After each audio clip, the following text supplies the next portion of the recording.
Hola gente, ¿cómo andan? Espero que muy bien. Volvemos con un nuevo video. Vamos a hablar en este video de modelo de crecimiento exponencial aplicado a ecología. En esta primera parte vamos a hablar acerca de las generalidades, las bases teóricas del modelo.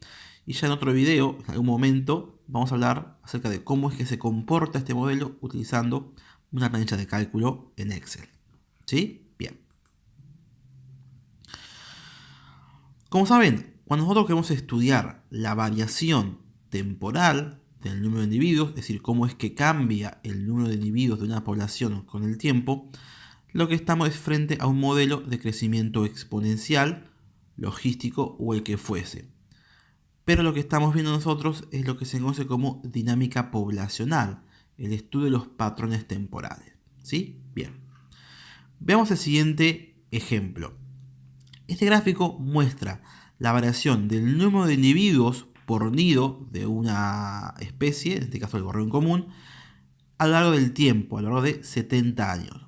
Como podemos ver, el número de individuos cambia, se observa bien una variación con el tiempo. Acá tenemos un pico máximo, acá un pico mínimo. ¿Sí? Entonces, básicamente hay una variación temporal. Lo que uno quiere hacer como biólogo, como ecólogo, es explicar por qué ocurre esta variación. ¿Sí? Entonces, ¿de qué depende esa variación? ¿Qué es lo que ocasiona? ¿Qué procesos poblacionales están asociados a esta variación en el número de individuos? Si nosotros tenemos nuestra población con un tamaño inicial n sub 0, que vamos a llamar, hay 4 procesos poblacionales que me van a producir un cambio en el número de individuos. Estos son los nacimientos, la inmigración, las muertes y la emigración. Son los únicos procesos poblacionales que van a afectar a el número de individuos de una población. Nacimientos e inmigración van a producir un aumento en el número de individuos, mientras que emigración y muertes van a producir una remoción, una disminución del número de individuos en mi población. ¿Estamos? Bien. Todos estos procesos poblacionales se pueden combinar en lo que se conoce como modelo poblacional básico. ¿Sí? Esto es independiente del modelo exponencial. Básicamente es el modelo básico, lo que me dice es cómo es que cambia el número de individuos con el tiempo. La expresión que tenemos es la siguiente. El número de individuos en un instante de tiempo t, es decir, en el inicio, a los pasados 1 año, 2 años, 3 años, etc., va a ser igual al número de individuos inicial, que vamos a llamar n sub 0, más los nacimientos, menos las muertes, más la inmigración, menos la emigración. ¿Sí? Este es el modelo que vamos a modelar con los distintos tipos de modelos que vamos a utilizar. ¿Estamos? Bien. Como pueden ver, n sub t, acá las puse que es una variable de estado. ¿Por qué? Porque el número de individuos en un determinado momento va a depender del número de individuos en un tiempo anterior. ¿Sí? Es decir, si yo estoy en mi población luego de un año y quiero saber cuál es el número de individuos al segundo año, ese número de individuos va a depender del año anterior. ¿Sí? Eso significa variable de estado. Este modelo poblacional básico es un modelo matemático formal, lo cual permite que sea universal, manipulable, flexible y lógico. ¿Sí? Bien. Este modelo tiene una complicación que a simple vista no parece evidente, que es esta resta I menos C, inmigrantes y emigrantes. Cuando nosotros estudiamos crecimiento poblacional, lo que queremos ver es cómo cambia el número de individuos con el tiempo en una única población, lo que vamos a llamar población local. Si yo considero la inmigración, es decir, el número de individuos que llegan por fuera de mi población de estudio, y la inmigración, los que se van a otras poblaciones, yo para poder estudiar eso tengo que estudiar otras poblaciones. Entonces, para simplificar este modelo y ocuparnos únicamente en mi población local de estudio, vamos a trabajar siempre con poblaciones cerradas. Entonces, la inmigración y la emigración no existen, son iguales a 0. ¿Sí? Bien. De esta manera, el modelo básico se me resume a el número de individuos iniciales más los nacimientos menos las muertes. Yo dije que dijimos que cuando queremos estudiar una dinámica poblacional, estamos estudiando la variación en el número de individuos. Básicamente, pasando n sub 0 a la izquierda o restando n sub 0 en ambos miembros, vamos a tener esta diferencia, n sub t menos n sub 0, que corresponde al delta n, la variación en el número de individuos. ¿Sí? Esta variación en el número de individuos van a depender de b, que son los nacimientos, la natalidad, y de que es la mortalidad, las muertes. ¿Estamos? Bien. Si yo considero esa variación en el número de individuos en un intervalo de tiempo delta t, tiempo 1, tiempo 2 menos tiempo 1, lo que yo voy a tener es una fórmula de esta manera que me dice que la variación del número de individuos en un intervalo de tiempo delta t va a ser igual a b menos d, nacimientos menos muertes. ¿Sí? Esto es un modelo discreto en el tiempo, porque me está diciendo la tasa, la velocidad a la cual crece mi población en un intervalo de tiempo. Pero no me dice en un instante determinado cuál es la velocidad de crecimiento. Por eso es un modelo discreto. Es algo semejante cuando hacemos en física al hablar de velocidad promedio, ¿sí? Es la misma idea. En realidad, la manera más útil de trabajar un modelo de crecimiento exponencial es mediante un modelo continuo en el tiempo. Lo que a mí me interesa es saber instante a instante cuál es la tasa, la velocidad de crecimiento de mi población. Eso se logra mediante un modelo continuo. ¿Cómo obtengo un modelo continuo a partir de un modelo discreto? Básicamente lo que yo quiero es que este delta t, este intervalo de tiempo, sea cada vez más chico hasta que sea un instante de tiempo t. Por lo tanto, delta t tiende que tender a 0, tiende que acercarse lo más posible a 0.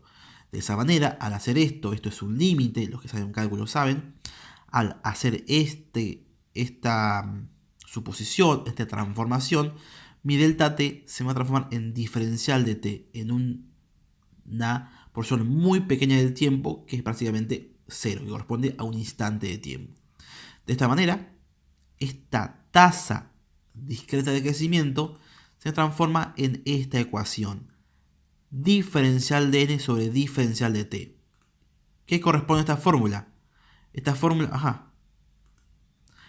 me dice que me habla de la variación del número de individuos por unidad de tiempo, en instante de tiempo. Me dice, ¿cuál es la velocidad de crecimiento de población en un instante de tiempo? Eso es lo que me dice el modelo continuo. ¿Sí? Obviamente, como es variación, es en el cambio en el número de individuos en el tiempo, esto corresponde a individuos sobre tiempo como unidades. Y esta ecuación, este diferencial de n sobre diferencial del t, corresponde a la tasa absoluta de crecimiento. ¿Sí? La tasa absoluta de crecimiento va a depender de b y de d, que obviamente tienen las mismas unidades, individuos sobre tiempo. ¿Sí? B va a corresponder a lo que vamos a llamar la tasa absoluta de natalidad. En mi población, ¿cuál es el número total de nacimientos? ¿Sí? Análogamente, D, que también tiene unidades individuos sobre tiempo, corresponde a la tasa absoluta de mortalidad.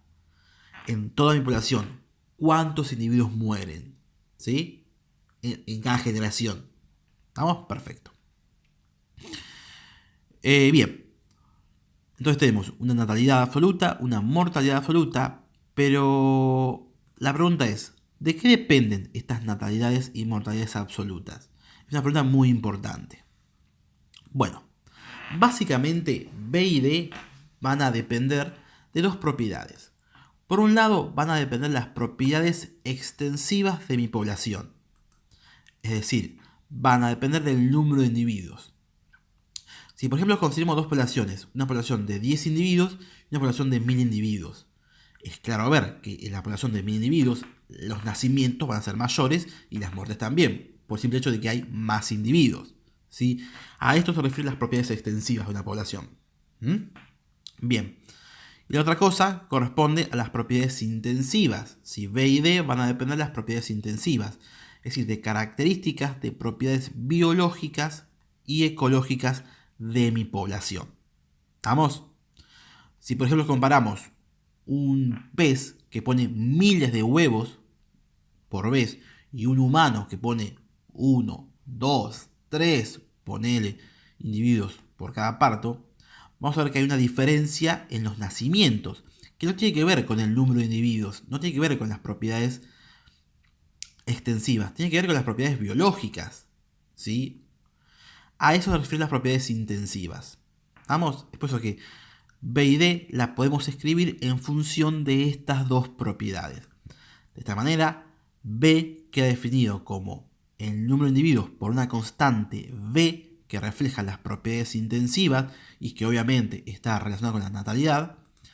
Y D también va a depender del número de individuos y D que también es una propiedad intensiva relacionada con la mortalidad. Las unidades de ambas son las mismas. Individuos sobre tiempo, individuos sobre individuos por tiempo. ¿Qué es lo que me están diciendo esto? Bueno, esto me están diciendo la cantidad de individuos por individuo por tiempo. ¿Qué es eso? Básicamente eso no se entiende a menos de que sepamos qué son B y qué son D. B y D son las tasas per cápita de natalidad y la tasa per cápita de mortalidad. ¿Sí? B y D son tasas absolutas, es el número de individuos que nacen o que mueren en toda mi población por unidad de tiempo. ¿Sí? B y D me dicen el número de individuos que nacen o que mueren por individuo por unidad de tiempo. ¿Sí? Esa es la importancia. Por ejemplo, si B es igual a 2, significa que por cada año, por ejemplo, por cada unidad de tiempo, van a nacer 2 individuos por cada individuo. Si tenemos 10, van a nacer 20 individuos. ¿Sí? Esa es la idea de B y D, se explica de manera análoga. ¿Estamos? B y D se van a caracterizar porque no cambian en el tiempo, ¿sí? Permanecen constantes en el tiempo y además es igual para todos los individuos. Estamos en este modelo, obviamente. ¿Sí? Bien. Podemos agarrar estas dos fórmulas y reemplazarla en la fórmula de la tasa absoluta de crecimiento. Entonces, si tenemos la tasa absoluta de crecimiento, podemos reemplazar B y D por sus valores. Es decir, N por B, y N por D.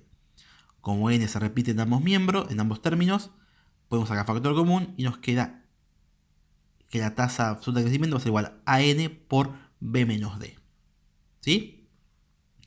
B menos D, B y D dijimos que eran constantes. Por lo tanto, esta diferencia va a ser una constante. A esta diferencia la vamos a llamar R. ¿Sí? Como B y D son constantes, entonces R también es constante. ¿Estamos? R tiene las mismas unidades que B y D, individuos sobre individuos por tiempo. O lo que es también 1 sobre tiempo, ya que individuos se pueden cancelar. ¿Estamos? Bien. ¿Qué es R? ¿Qué significa R? Dijimos que B es el número de individuos, el número de nacimientos por individuo por tiempo. Y D es el número de muertes por individuo por tiempo. Por ejemplo, si por cada individuo y por cada generación nacen 2 individuos y se muere uno, R nos está dando un balance. De forma neta, ¿cuántos individuos pasan de una generación a la otra? Si nacen 2 por individuos y nace 1 por individuo, a cada generación van a pasar un individuo, ya que de los 2 se muere uno. Esa es la idea de R. R es un parámetro muy importante de mi modelo, porque es quien me va a definir la tasa de crecimiento.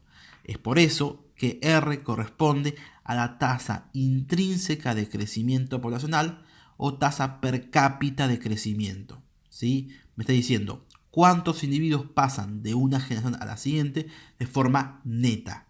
¿Sí? B y D me dicen cuántos individuos nacen de forma neta por individuo de una generación a la otra y D cuántos se mueren. Pero el balance entre ambos, si es la diferencia, me lo da R. R lo podemos agarrar, lo ubicamos en esta expresión y nos queda esta famosa expresión donde la tasa de crecimiento va a ser igual a R por N. ¿Sí? Bien.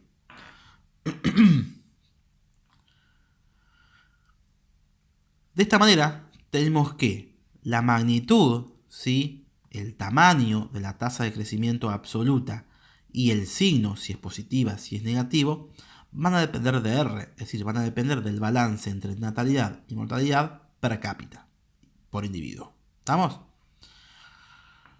Y además, la tasa de crecimiento va a ser directamente proporcional también a n. Cuando mayor sea el número de individuos, obviamente mayor va a ser la tasa de crecimiento, porque hay más individuos. ¿Estamos? Bien. Dada esta ecuación, nosotros tenemos que la tasa absoluta de crecimiento puede tomar tres tipos de valores. Puede ser mayor que 0, puede ser menor que 0 o puede ser igual que 0. El signo y la magnitud, como dijimos, van a depender básicamente de R. Si R es positivo, significa que B es mayor que D, ya que esta diferencia es positiva. Significa que están naciendo por individuo más individuos que los que se mueren.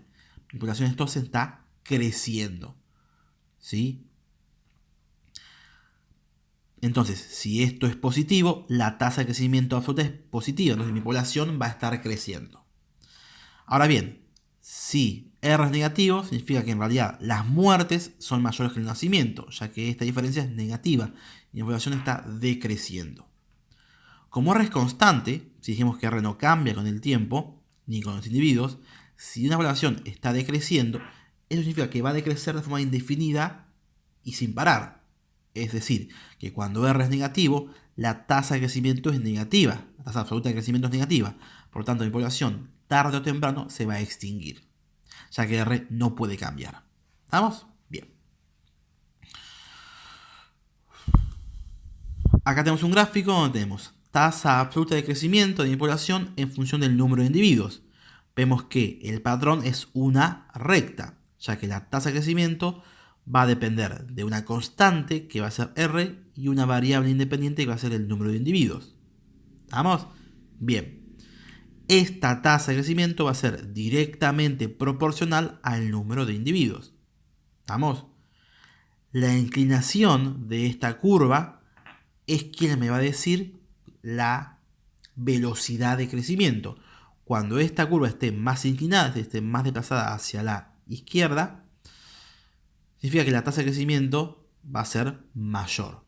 Y eso lo va a delimitar la pendiente. ¿Quién es la pendiente de esta recta? Bueno, básicamente la pendiente de esta recta va a ser R. R es quien me va a limitar a la velocidad con la cual crece o decrece mi población. ¿Vamos? Perfecto. Ahora bien, dado que sabemos que la población va a crecer proporcional a R y a N, también nos puede interesar preguntarnos cómo es que varía N en el tiempo o cuándo deja de variar N. Estas preguntas con esta ecuación no las podemos responder. Esta ecuación dice que la población crece en función de R y de N. Pero para poder responder estas preguntas, lo que tengo que hacer es transformar esta expresión mediante un método de cálculo llamado integración. Aquellos que tengan nociones de cálculo ya sabrán cómo hacer eso. Pero quedémonos básicamente que al integrar esta expresión, obtenemos esta otra expresión. Esta expresión es la que me refleja el modelo exponencial.